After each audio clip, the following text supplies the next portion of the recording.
In this video, you'll learn how to connect Perplexity applications to enhance your workflow.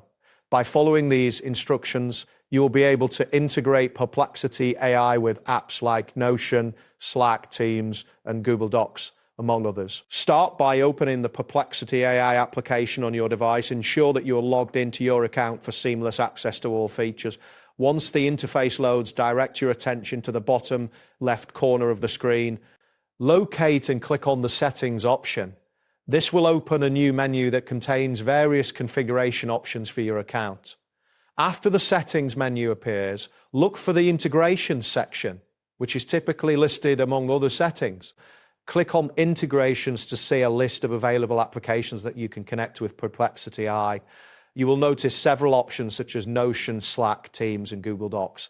Select the application you wish to integrate by clicking on its name. Once you have chosen the desired app, click on the Connect button that appears.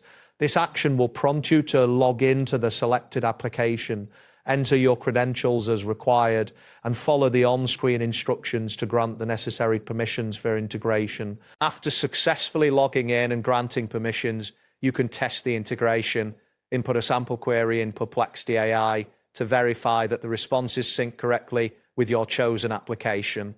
This step ensures that the connection is functioning as expected. If the app you wish to connect is not listed in the integrations, you can utilize tools like Zapier or Make for more advanced workflows.